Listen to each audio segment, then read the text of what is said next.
lust for power. We should be ruling the humans. That knows no bounds. The world belongs to us, not the humans. They have no fear. But one. There are worse things out tonight than vampires. Like what? Like me.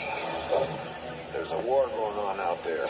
Blade, myself, we kill as many of them as we can find. Part human, part immortal. I know all about you. Daywalker. He alone has the power of both worlds. All our strengths, none of our weaknesses. And when the world of the living is at an end, he alone can turn back the tide. You're nothing to me but another dead vampire.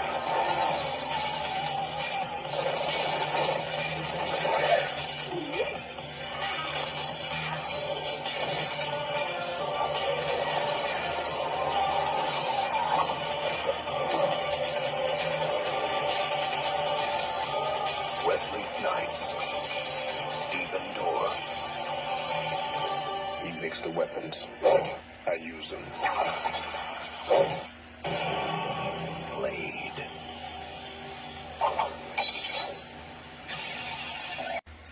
So something we kind of have to remember about Blade is that a couple years prior to this, Marvel had a Fantastic Four film produced by Roger Corman, and it was supposed to come out in theaters. They had a big push for everything. And then at the last minute, they canceled the theatrical release because the movie just ended up being bad. And so bad that it has never gotten an official release, except for bootleg copies, and it put a huge dent in Marvel's plans for movie making, much like how Batman and Robin and Steel the previous year put a dent in DC's plans for a little bit. And it would take Marvel a few years to try to get back into the game, and their first attempts to get back into it was with Blade. And, yeah, right from the trailer alone, you could pretty much tell that there was definitely a sense of improvement, and the fact that Marvel hired people who actually read the comics and actually made an effort to make a really good movie. And they did pretty much just that. I mean, it's a film where you have a world where vampires walk the earth, and you have this guy named Blade, played by Wesley Snipes, who has a goal. His goal is to get rid of the world of all vampire evil. When Blade witnesses a vampire bite, Dr. Karen Jensen, he fights away the beast and takes Jensen back to his hideout. Here, alongside Abraham Whistler, played by Chris Christopherson, Blade attempts to help heal Jensen, and the vampire Quinn, who was also attacked by Blade, reports back to his master, Deacon Frost, played by Stephen Dorff, who's planning a huge surprise for the human population. And right off the bat, man, this movie benefits from a fantastic performance by Wesley Snipes, who clearly makes this character his own, and also the movie has so many great visual effects to it that still hold up at 25 years later. It makes the movie very enjoyable just on those merits alone. They are close to the levels of what Dark City did in terms of making this kind of a visual masterpiece on the level of Blade Runner. They don't quite necessarily get there, but they're pretty damn close. The action sequences are very well done, too. The final climax between Blade and Frost is well done. The cast overall is okay, I guess. Most of them are mostly forgettable. I mean, with the exception of Chris Christopherson as Whistler, I think he's the best thing about the supporting cast. Deacon Frost is a little too over the top for his own good, and his plans for world domination isn't really all that thought out. It's kind of generic in a way. And also, Bush Wright, who plays Karen Jensen, is also kind of pretty bland. Just playing the sort of love interest to Blade, even though they don't say flat out that she's the love interest. Like, her character doesn't really feel like there's really a need for her to be there. But the other big fault the movie has overall is that it does have a weak story. The elements of the film have no purpose to them whatsoever.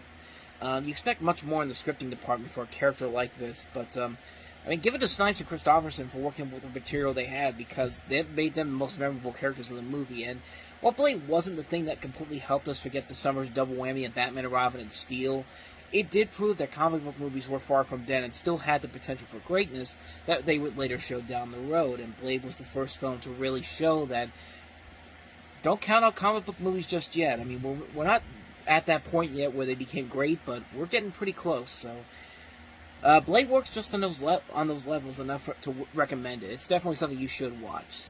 On March 22nd, only he can meet his old enemy. We're no longer top of the food chain. Our forces are ready to fight. You've taken orders from me to fight a new breed of terror. Day Snipes, do not know who you are. Blade 2, rated R, starts Friday, March 22nd. It all starts at 8/7 Central, Fox Friday. I'm sorry, that's Joe Cipriano, who's a really good voiceover announcer, actually, he's doing the voiceover for all three of the movies that we have here, so this episode should really be called the Joe Cipriano episode, because his name's all over the place, but I'm sorry, his voice is all over the place, I should say, but I'm sorry. As cool of a voice as that guy has, every time he says it in that way, I keep thinking back to the days when he was voicing the Fox promos, and that's the way he would usually do the promos on there. It's just like, here's the schedule, and then he's like, at 8/7 Central, Fox Sunday. I feel like with a lot of movies that he's done voiceovers for, you could put that, you would swear that they were things on the Fox schedule that night. I mean, Resident Evil had a TV spot last week that was very similar to a Fox promo, really, when you look at it, but I don't know, I thought that was kind of amusing. But Blade 2, let's talk about Blade 2, because this is the sequel to the original Blade from 1998. Wesley Snipes is in this. This is directed by Guillermo del Toro and written by David S. Goyer, and in this sequel you have Blade, once again played by Snipes, in his continuing effort to protect humans from vampires, finding himself in a fierce battle against a group of mutant vampires who seek to commit global genocide of both vampire and human races. Blade and his human allies are coerced into joining forces with the special elite group of vampires. You also have Chris Christopherson returning from the first movie. Ron Perlman joins the cast in this one, and also Lenora Valera from Arrested Development. Norman Reedus, who would later go on to The Walking Dead. Luke Goss is in this as well. Thomas Kretschum, who you would later see in King Kong. Just a really solid cast overall here, and the first real wide approach for Guillermo del Toro to get his name out there, because of course he would follow this up with Hellboy and then Children of Men. No, he didn't follow it up with Children of Men. That's Alfonso Cuarón, but he went on to become a very prolific director after this movie came out. It was a big hit overall. It actually made more money than the first film did. And rightfully so, because, well, Blade 2 is a much better movie than the first Blade was. Not to say that the first Blade movie was bad and all, but this does what a really good sequel should do. It should up the ante. It should show off more of the storyline, expand the universe, and actually have a really compelling storyline you can follow.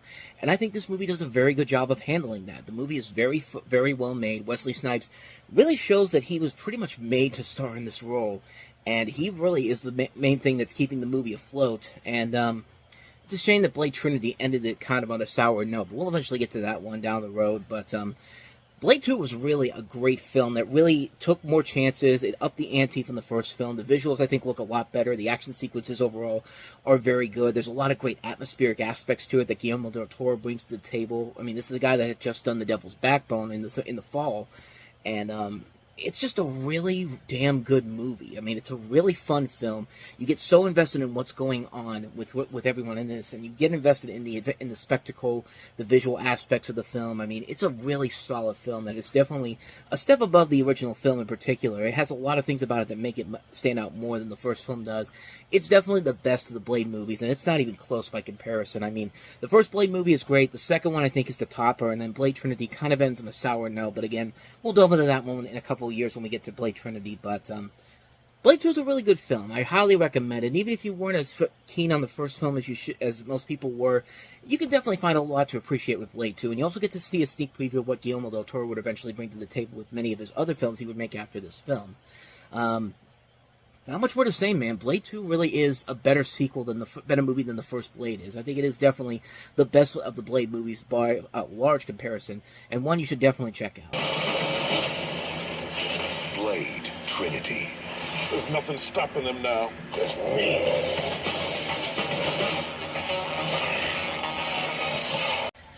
I just want to say right off the bat, since we're now over 2 weeks after Deadpool and Wolverine came out, but thank God Ryan Reynolds gave Wesley Snipes a chance to play Blade again, because that was the moment in that movie that was my big shocking moment, the fact that they got him back for that movie, and gave him a good send-off in that movie, but maybe a possibility to maybe continue playing him in the MCU later on. I mean, let's think about it.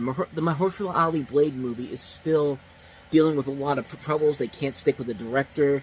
So, you know what? Why not just do another one with Wesley Snipes in it? Why not just do that?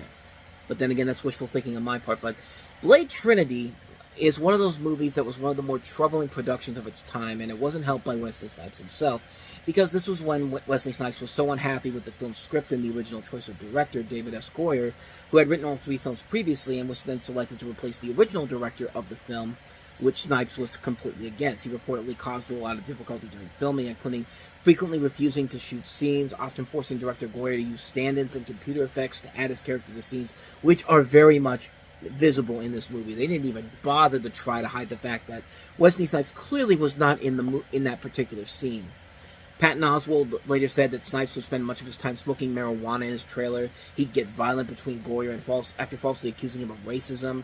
It's also been alleged that Snipes refused to interact with Goyer or his co-stars, and would instead communicate with them through his assistant or the use of notes. And he allegedly referred to co-star Ryan Reynolds by the term cracker on one or more occasions. And it got so bad, Snipes actually sued New Line Cinema and Goyer, claiming that the studio didn't pay him his full salary, that he was intentionally cut out of casting decisions and filmmaking processes, despite being one of the producers on the movie, and that his character's screen time was essentially reduced in favor of Ryan Reynolds and Jessica Biel. So a lot of problems with this movie going into it.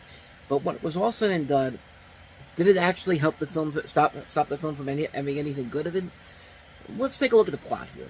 You have Blade, once again played by Snipes, who finds himself alone, surrounded by enemies, fighting an uphill battle with the vampire nation and now humans. He joins forces with a group of vampire hunters, played by Biel and Reynolds, whom call themselves the Night Stalkers.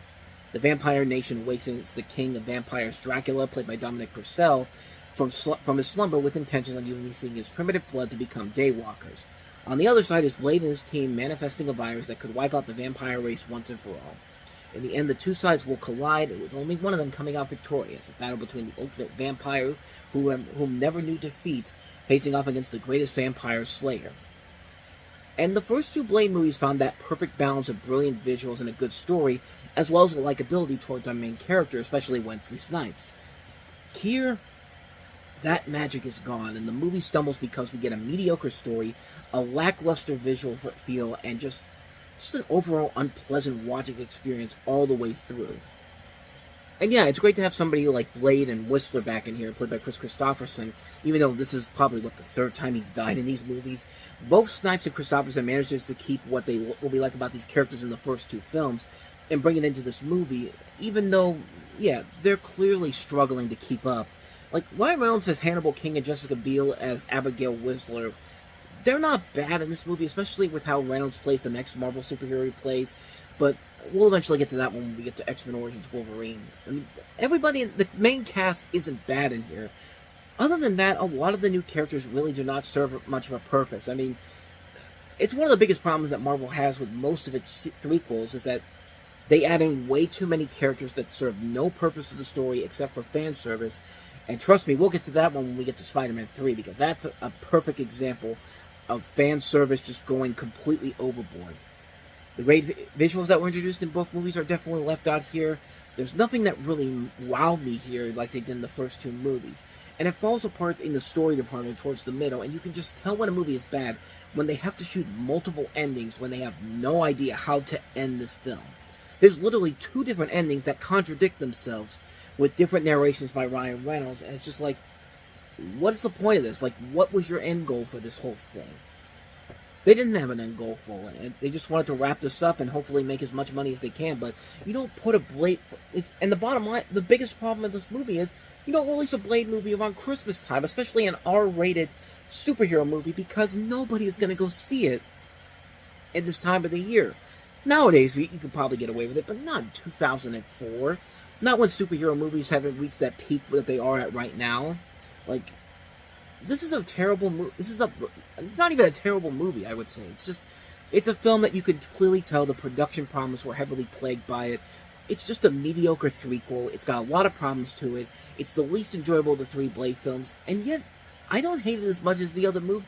I don't hate the film in general. I just think it's just a film that you could just tell behind-the-scenes problems really hurt the film in the long run, and like I said, I'm just glad we got to see Wesley Snipes and Ryan Reynolds doing something again most recently in Deadpool and Wolverine, and hopefully that will lead to bigger and better things for Blade going forward.